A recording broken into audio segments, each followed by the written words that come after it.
Hello everyone, and welcome to the Little Blue Fly.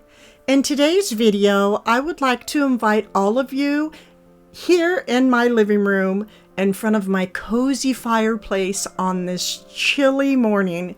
We are truly moving right into winter now. Temperatures have dropped down. Many of us are already receiving snow, although we have not yet. Looking forward to our first snowfall very much here at the cottage. But today I would just like to bring you all in and for a little bit of reflecting a little bit on times past, but also making these wonderful fruit wreaths. They're so simple to do, and they just add just that nice, warm and festive, the old world, times past touch to our homes. Now, for those of you who have not yet, I also invite you to go over to my Instagram and Facebook under the Little Blue Fly and go ahead and join if you desire to do such, because I will actually be posting more on there as we go through the winter season. So that being said, let's begin, shall we? Okay, here we are with a gorgeous bowl of fruit. We have, let me pull up my sleeves because I'm getting ready to dig into this. Okay, we have some, let's get the name of these. I believe I purchased these from Walmart. A little bit of a glare, cloth stem wire. They're very, you get 12 pieces inside this package, and it's just a very sturdy wire to work with as you're working with these heavy duty pine wreaths. Moving the fruit over here to the side. I hope you all just enjoy this wonderful time here in front of the fire, making your bones warm and smelling all the wonderful scents that are inside this pine and cedar wreath with pine cones and some red berries. And I'm going to try using where the tag is at as the top part of my wreath. We will see how that works out. But this wreath was purchased from Costco. Costco, it pretty much is my to-go for wreaths during the winter season. However, this winter, for some reason, the wreaths just were not as fresh, but it is what it is. I have a couple red apples here. What I do is I buy a bag of red apples, I buy a bag of green apples, and a couple bags of lemons. And you just push the stem right on through. I like to just add, no more than 2 apples per wire. You just pull it through, and it smells so good.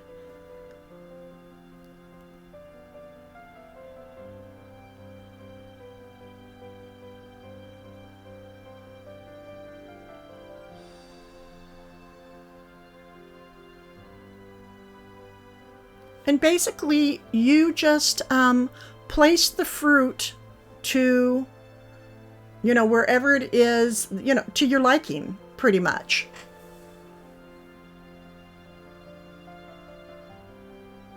I'm just trying to really work my wire through the pine because I want to make sure that it stays looking natural, that I don't press down too much of the pine as I'm wrapping this wire around. And you can, after it's on, you can, just add your greenery around your fruit a little bit better.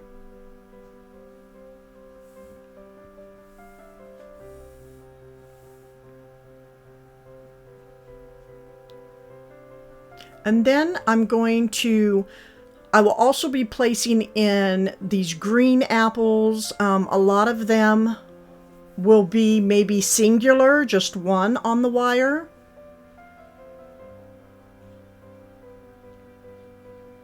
I try to make sure that, for the most part, that I get my fruit centered onto these heavy gauged wires. And then you just pull it to the back and you twist your wire around and then press it up flat against the wreath.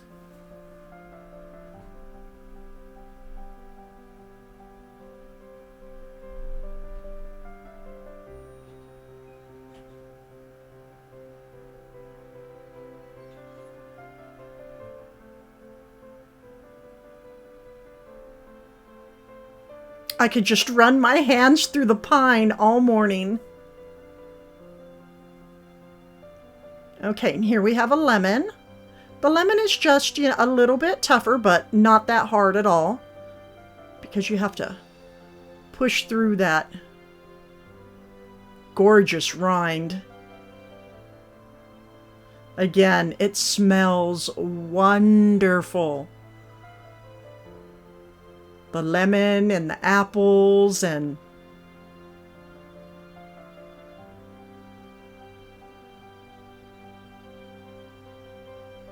now I like the way the lemons look by the red berries. So I believe I'm going to make sure that I place lemons by every berry pick here on the wreath.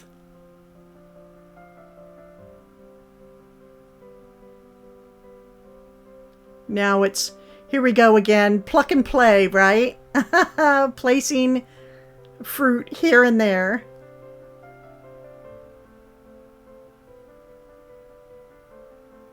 I'm going to lift it up a little bit just so you can see how it's starting to take shape with the lemons being placed by the berries.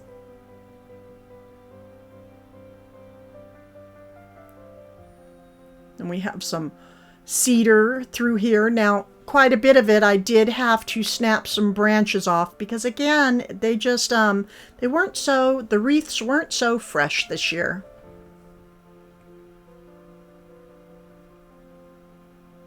Now, really, the best you can, try to control your wire as you push it through, because it will go in one side and come out completely differently on the other.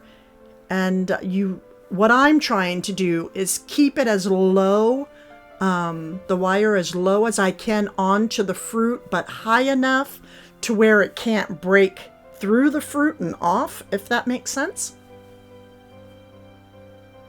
We're going to hide this lemon inside the cedar a little bit here.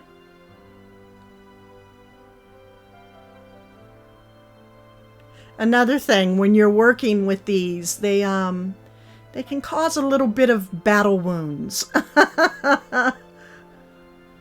Because you have many different pine branches.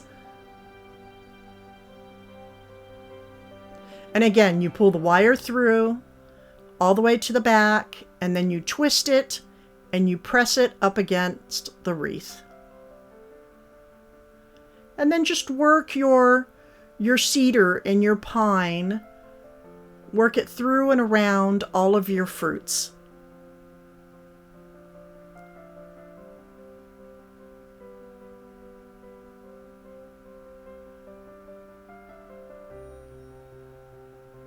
Again, just giving you a little visual again, and it's all to your liking. If you want a cluster of fruit in one area and then just a single here and there, you can use, it doesn't have to be just apples and lemons. You can use pomegranates. Beautiful, right? Beautiful, beautiful. I just didn't feel like spending pomegranate money. And I don't think pomegranates grow where I'm at here. But anyways, you can use persimmons, pretty much any fruit, just not a pear, because that would just, break off way too quickly. But you can also go out there and purchase those you know, the real life, the real looking faux fruits as well. That would be gorgeous. But I decided I wanted to work with fresh. Just because it brings back so many memories of Mother. You know, Christmas time was always so special. So special around the house with Mom. She would bake her, I know you see on my counters during Christmas time, when I share all of my cookie baking, and the majority of the recipes are from Mother. They are her own recipes that she made throughout the years, but you see my Lebkuchen on the counters drying with the glaze. Well, Mother, when us children were so young, you know, that takes up time when you roll and cut out cookies. And so Mother used to make them in like a long rectangular, like a jelly type of pan that you use to make a jelly roll. And so she would just make one big flat of the cookie, and we would wait. I mean, I know I would be right there with my sweet tooth and wait for the Lebkuchen to get done cooking, because she would cut off the edges, and because she just thought they were too brown. Mother was a bit of a perfectionist when it came to her baking. But anyhow, she would cut off the edges, and oh, her bevy would be right there waiting. And I just remember that just like it was yesterday. And, you know, the fruit bowls and the fruit and nut bowls being all around the house, and just the times we would spend together. And I do that now with my children, just telling stories and cracking the nuts and eating the fruits. It's a wonderful time spent with the family.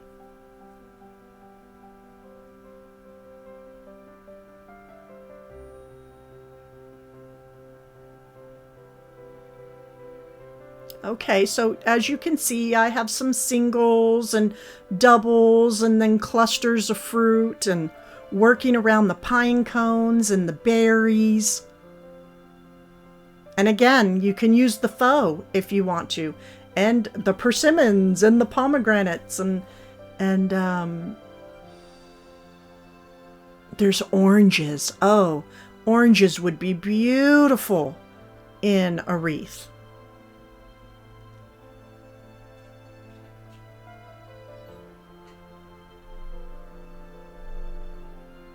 I'll share with you in a bit why I chose the apples. So as you can see, I'm trying to work through the pine, trying not to, you know, smash down the branches. You don't want it to look forced, the fruit, when you place it in. You want to make it look almost like apples and lemons are growing from your pine branches.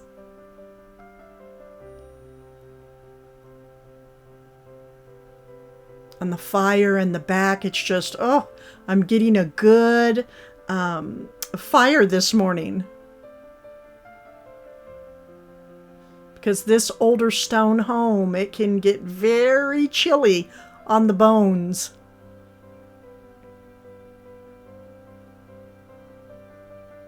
Again, when you push the wire through, okay, you see that one went up a little bit higher, but it's okay. But try the best that you can to control that wire.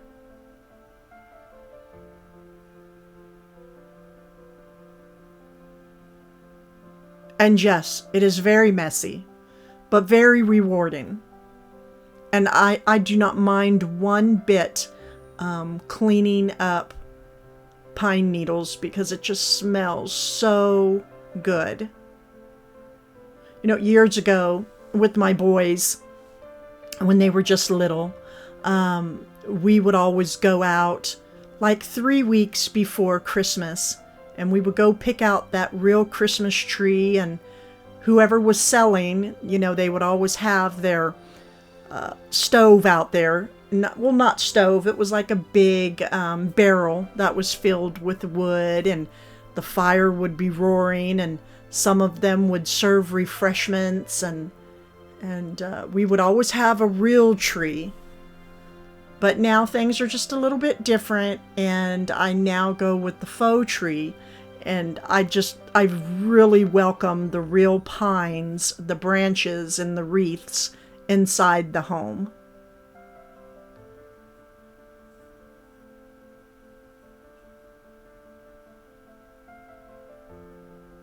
So we're just about finished here, placing on the different pieces of fruit. And the Granny Smith peeking through all the pine, and the delicious red apples and the lemons. It just really, it takes me back to the simpler times where it just seemed like, things were just a little bit more meaningful, right? Okay, now I'm going to add some tartan plaid. This was purchased from Michael's, normally $24.99. Right now, well, in my area, there is a huge selection still to be had. And if it wasn't 60% off, it was 70% off for the ribbon. And I thought how gorgeous this plaid is going to look with the pine, with the fruit.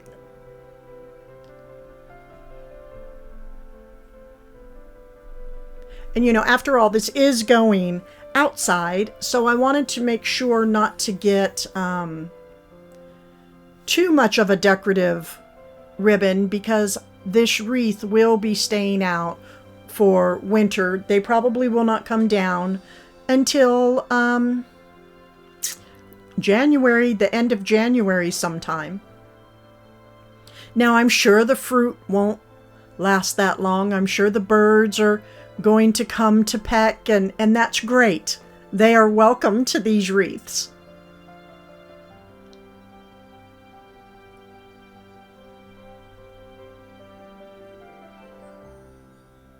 The ribbon is folded over a little bit.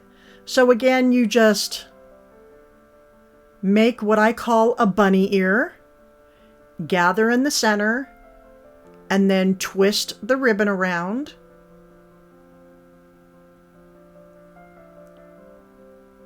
And then just make another bunny ear and just keep going back and forth.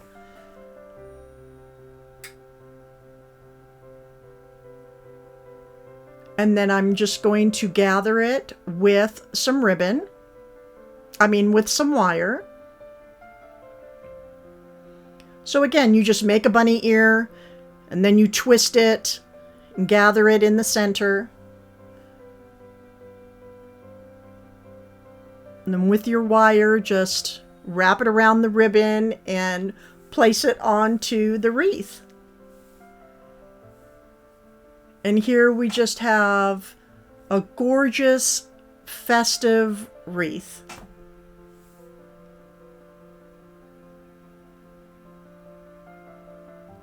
With many pine needles scattered about. And now I will be adding dovetails right here at the bottom of all of my ribbon. The red looks so nice going right beside the Granny Smith apples.